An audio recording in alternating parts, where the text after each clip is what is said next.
शुरू से मैं कार्यकर्ता भी रहा हूँ बीजेपी का, लेकिन मैं नहीं जानता था कि मेरे ही साथ में इतना बड़ा धोखा होगा। हमें बुलाया गया है ना, हमारी ज़मीन गई है, जिसकी जिसकी ज़मीन गई है समझ लीजिए हम लोगों को बंद करके रखा गया है कि हम लोग ना जा पाएँ। प्रशासन को डर है कि क्या है, हम लोग तो सहमति से ज़मीन दिए हैं, ना हम लोगों को निमंत्रण दिया गया है, ना कोई बोलने वाला आया कि हाँ आपको सम्मिलित होना है। अब पता नहीं सर, बाहर बाहर से सुन रहे हैं कि कोई लखनऊ से बुलाए हैं, कोई कहाँ से बुलाए हैं, कोई लोकल थोड़े हैं यहाँ, सब बाहर से गाड़ियाँ लगी हुई हैं, पता नहीं कहाँ कहाँ से लोग आ रहे हैं। स्तर के जो अधिकारी हैं सर यहाँ दबंगई कर रहे हैं, बदनाम कर रहे हैं इस सरकार को।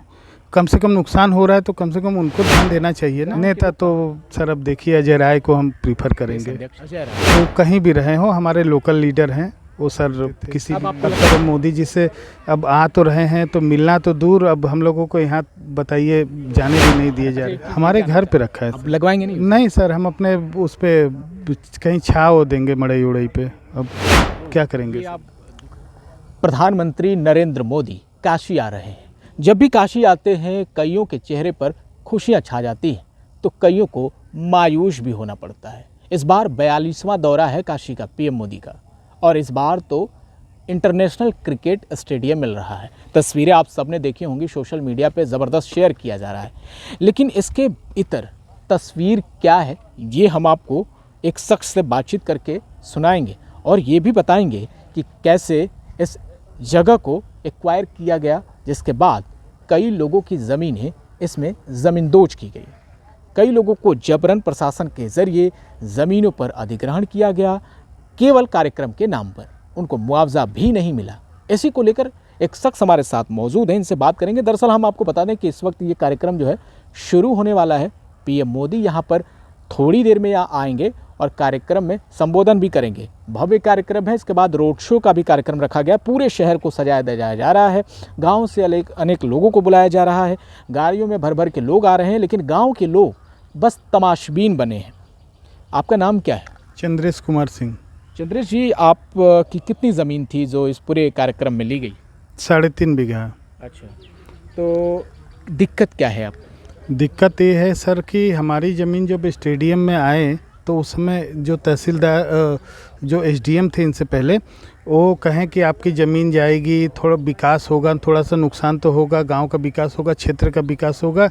तो हम लोग 12 बिस्सा हमारी ज़मीन स्टेडियम में जा रही थी, तो हमने सहमति से ज़मीन को दे दिया कि आप भाई विकास है तो सहमति से आप हमने दे दिया।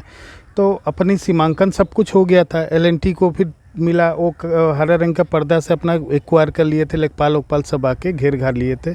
अब एकाएक सर हमको एक दिन पहले कल परसों रात को वो बिना बताए सर हमारी खेत में लहलहाती हुई हमारी धान की फसल है उसको देख लीजिए कुचल दिया गया है। मेरी बांस की कोठी थी सर, 125-150 बांस है, उसको ज़बरदस्ती उन्होंने एकदम ज़मींदोज कर दिया है, और बिना मेरे उपस्थिति में मुझे कोई सूचना के।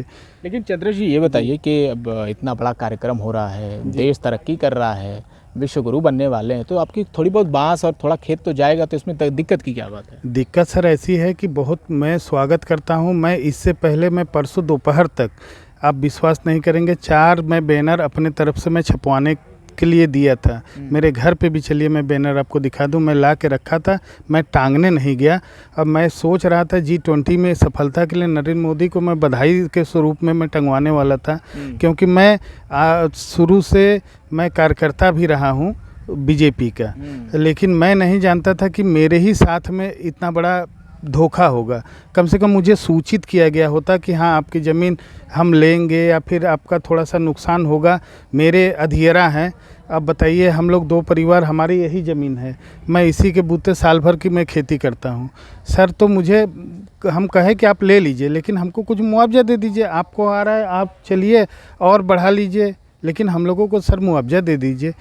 इस बार जान रहे हैं कि बनारस में बरसात कितनी हुई है। हम लोग सर 60 रुपये 70 रुपये घंटा की पानी से सर कैसे कैसे करके हमने तैयार किया है फसल। और तो खड़ी प्रशासन ने इसके लिए आपको धमकाया भी है, डराया? जी, हम लोग, हमारे भाई साहब थे, हमारे भतीजा थे, हम उस समय शाम को नहीं थे, तो आए थे तो कहा, वो लोग जब बल्ली गाड़ रहे थे खेत में, तो जाके कहें कि यहाँ से भाग जाओ नहीं तो तुम लोगों को बंद कर दिया जाएगा। तो फिर हम रात को जब आए यहाँ से तो देखने लगे, जब जाके वहाँ पूछे कि क्या वो ज़बरदस्ती आप क्यों कर रहे हैं, तो कहें कि अरे छोटा मोटा नुकसान हो रहा है, ये तुम छोटे मोटे नुकसान के लिए। हम कहे सर छोटा मोटा आपके लिए होगा, हम लोगों की साल भर की खेती है, मेरी अधियरा है सर, धान की खेती करती है, ये बस यही एक मात्र अच्छा, ये खेत चंद्र है। जी एक चीज़ आपसे जानना चाहते हैं, आप जी। चूँकि बीजेपी के कार्यकर्ता भी रहे, जी। उम्मीद तो रही होगी आपको कि आप भी कार्यक्रम में पार्टिसिपेट करेंगे, तैयारी क्या है आपकी? कुछ नहीं तैयारी है सर, अब क्या तैयारी रह गई, ना हमें बुलाया गया है, ना हमारी ज़मीन गई है। जिसकी जिसकी ज़मीन गई है समझ लीजिए हम लोगों को बंद करके रखा गया है कि हम लोग ना जा पाएँ। हम लोग ऐसा क्यों किया गया? अब पता नहीं सर, ये प्रशासन जाने। हम डर है प्रशासन को? प्रशासन को डर है कि क्या है, हम लोग तो सहमति से ज़मीन दिए हैं, ना हम लोगों को निमंत्रण दिया गया है, ना कोई बोलने वाला आया कि हाँ आपको सम्मिलित होना है। कार्यक्रम में कौन लोग आ रहे हैं, इतनी भीड़ किसकी है? अब पता नहीं सर, बाहर बाहर से सुन रहे हैं कि कोई लखनऊ से बुलाए हैं, कोई कहाँ से बुलाए हैं, कोई लोकल थोड़े हैं यहाँ, सब बाहर से गाड़ियाँ लगी हुई हैं, पता नहीं कहाँ कहाँ से लोग आ रहे हैं। पिछली बार जब आप इस तरह के कार्यक्रम में जाते रहे होंगे, या जिनकी भी ज़मीनें गई, चाहे मेहंदीगंज में आपके बगल में ज़मीनें गई, आपने कभी उनके लिए आवाज़ उठाई थी? इसी तरह से उनकी फसलें काट दी गई। जी सर, हम भी गए थे, लेकिन ये कहा गया कि अपना काम से काम मतलब रखिए। तो हम आपके भी साथ चुप ही हो हो गए। रहा है? आज हमारे साथ हो रहा है, हरहुआ में हमारे रिश्तेदार हैं, उनके साथ ऐसा हो रहा है, सब परेशान हैं, वो लोग तो कोर्ट वोट चले गए हैं। अब लेकिन ये कहा जा रहा है कि मोदी जी जो काम कर रहे हैं एकदम शानदार कर रहे हैं, अधिकारी एकदम बढ़िया उनके काम कर रहे हैं, देश अब बदल रहा है। नहीं सर, देश तो बदल रहा है, मोदी जी भी कार्यक्रम कर रहे हैं। जैसे मोदी जी कहें कि हाँ मोदी किए चाहे जो भी किए, सहमति से, बड़े प्रेम से, सौहार्दपूर्ण से आए, मिले जुले, हम लोगों ने सहमति भी इसीलिए दे दी है। कोई आवाज़ नहीं है सर, इतना शानदार ढंग से 55 बीघा वो लोग खेत ले लिए, कोई दिक्कत नहीं थी। लेकिन अब सर, अब वो लोग, हम समझ रहे हैं कि बड़े पद पे हैं, लेकिन छोटे स्तर के जो अधिकारी हैं सर, यहाँ दबंगई कर रहे हैं, बदनाम कर रहे हैं इस सरकार को। कम से कम नुकसान हो रहा है तो कम से कम उनको ध्यान देना चाहिए ना। गाँव के लोग कहाँ हैं इस पूरे कार्यक्रम में? गाँव के लोग कहाँ हैं? सब अपने घर पे हैं, कुछ लोग यहाँ हैं, कुछ अपने काम कर रहे हैं, कुछ लोग अपनी खेती पे मट्टी चढ़ा रहे हैं। कोई मतलब नहीं है सर इस प्रोग्राम से। इस प्रोग्राम में कोई पार्टिसिपेट नहीं, कुछ नहीं, किसी का गांव के आदमी को आप नहीं पाएंगे, सब लोग यहीं हैं। ये बताया जा रहा है कि गांव के लोग बड़े खुशहाल हो गए इस कार्यक्रम में। नहीं सर, सब रो रहे हैं, अब क्या बताएं आपसे, सब परेशान हैं। हम लोगों को एक तरह से सर एकदम बंद कर दिया गया है चौतरफा। चंद्र जी, आपसे एक सवाल ये भी है कि अगर आप 2024 की बात करें, अब तो आ ही गया है और पूरा कार्यक्रम उसी को लेकर भी हो रहा है, आप समझ भी रहे हैं इस बात? जी। तो 24 में क्या है, मतलब माहौल क्या कहता है? माहौल तो सर अब पता नहीं, अब तो आपको क्या लगता है? अब तो मुश्किल है सर, मुश्किल लग रहा है? मुश्किल है सर। आप ये कह रहे हैं आप बीजेपी के कार्यकर्ता रहे? नहीं, अब मैं नहीं रहा ना, कल से। हाँ, आप रहे। हाँ, जब मैं था अब, लेकिन अब मुझे दूसरा विकल्प में सोचना होगा सर इसका। कौन पार्टी अच्छी लग रही है? अब पार्टी तो सर कुछ भी अच्छी नहीं है। अब नेता देखा कौन जाए। अच्छा लग रहा है? नेता तो सर अब देखिए, अजय राय को हम प्रीफर करेंगे। अजय राय जी। तो प्रदेश अध्यक्ष है। वो कहीं भी रहे हो, हमारे लोकल लीडर हैं वो सर, किसी अब भी। आपको लगता है कि लोकल पे भरोसा ज़्यादा है? हाँ, लोकल पे ज़्यादा अच्छी है सर, क्योंकि हमारी समस्या होती थी, बिजली पानी जब भी होती थी, हम लोग जाते थे तो कम से कम तुरंत तो सुनवाई तो करते थे। अब सर, अब मोदी जी से अब आ तो रहे हैं, तो मिलना तो दूर, अब हम लोगों को यहाँ बताइए जाने भी नहीं दिए जा अच्छा, रहे। एक चीज़ ये जानना चाहते हैं, आपने जो बैनर छपवाया, जो पोस्टर छपवाया, वो कहाँ रखा है? हमारे घर पे रखा है अब सर। लगवाएंगे नहीं? नहीं सर, हम अपने उस पे कहीं छाव देंगे मड़ई उड़ई पे। अब क्या करेंगे ये सर? आप दुखी होकर बोल रहे हैं? और क्या करें सर, जब साल भर की खेती हमारी ख़त्म हो गई तो अब क्या करेंगे? मुआवजा के नाम पे हमको कुछ नहीं दिया जा रहा है। आप जब पहले के समय को याद करते हैं कि आपने बीजेपी के लिए, मोदी के लिए खूब प्रचार किया था। सर, खजूरी में हम गए थे, सबको लेके गए थे, यहाँ से हमको गाड़ी मिली थी, सबको हम गांव से भर के ले जाते थे, ले आते थे। लेकिन अब सर वो ज़माना तो ख़त्म हो गया सर। अब वाकई आप दुखी हैं? बहुत दुखी हैं सर। हमारी अधीरा है, देख लीजिए। ए दमदुल्ला, यहाँ हुआ। देखिए, ये पूरा गांव का माहौल है। हम आपको वो हकीकत दिखा रहे हैं। गंजारी गांव के ये लोग हैं। आपको लगता होगा कि पूरा गांव खुशहाल है और गांव के लोग वहां पर जाकर खुशी से शामिल हो रहे हैं, लेकिन सभी लोग यहीं इर्द गिर्द हैं। अपने घरों में कुछ लोगों को कैद होना पड़ रहा है, कुछ लोगों के रास्ते बंद कर दिए गए हैं, और जो लोग यहाँ पर आ रहे हैं, जो चमकते दमकते कपड़ों में आ रहे हैं, वो दूर दराज के लोग हैं। गाँव की एक महिला भी है। ये बताइए, आप यहीं की रहने वाली हैं? हाँ, मारपुर का रहने वाली है। अच्छा, क्या नाम है आपका? प्रभावती। तो प्रभावती जी, जो कार्यक्रम हो रहा है, इस सब से आपको क्या लेना देना है? कुछ समझ में आ रहा है? कुछ लेना देना नहीं है सर जी, हमारे हुआ खेती ने इसका बर्बाद दिया, टुकड़ी करी नहीं देखा, नान बच्चा ने लेके। तो उसके लिए कोई मुआवजा वगैरह? नहीं, कुछ नहीं। अब क्या सोच रहे 8-9 हैं? बजे रात के तो गड़ल हमने के दिन मालूम रहलो तदमी खड़ा होके डाड़े डाड़े घरवा दे किसी ने पूछा भी नहीं आप नहीं लोगों नहीं हमने से नहीं पूछे हम से? अब क्या करेंगे आप? अब का करब हमार नुकसान हो गल हमने के मुआवजा दे दे और का करब कोई बातचीत हुई है अधिकारियों से? नहीं नहीं कोई हमसे बात नहीं भइल बा अब मोदी जी जो कार्यक्रम लेके आ रहे हैं उससे आप लोगों को कोई फायदा? नहीं नहीं कौन फायदा हमने के बाप हमने के नुकसान हो गल बा हमने कुछ देता हमने गरीब आदमी खेले बिना तो मरत मजदूरी तो करत आई तो कह रहे हैं 5 किलो अनाज तो देते हैं, इतना तो बहुत तो है। एक काटी पर हमने हमारे भाई 7 जने 2 यूनिट मिला था तो उससे कोई फायदा नहीं मिल रहा। कौन फायदा बात और 2000 किसानों के खाते में आ रहा है वो तब हमरे खेत बा के मेरे खाते में आवत बा वो भी आपको फायदा नहीं। नहीं हमरे खेत बा के मेरे खाते में हम तो अधिया टुकड़ी करत आई ना आयुष्मान योजना है, 5 लाख तक का इलाज मुफ्त है, उसका फायदा मिल रहा है? नहीं कुछ नहीं उसका भी कोई फायदा नहीं कुछ फायदा तो नहीं इलाज कहाँ कराती हैं आप? हमने अपन प्राइवेट में करा लीला वहाँ पे पैसा लगता होगा। पैसा लगत बा तो का करल जाई का सरकारी में जल जाए मोर बदे अपन अच्छा, पैसा एक बात और जानना चाहते हैं, जो कि आपकी गांव की महिला हैं, तो ये बताइए बदलाव देख रही हैं क्या? कुछ बदलाव हुआ है ऐसा किसन बदलाव हमरे तो समझ में काम को लेकर? कुछ ऐसा बदलाव दिख रहा है आपको?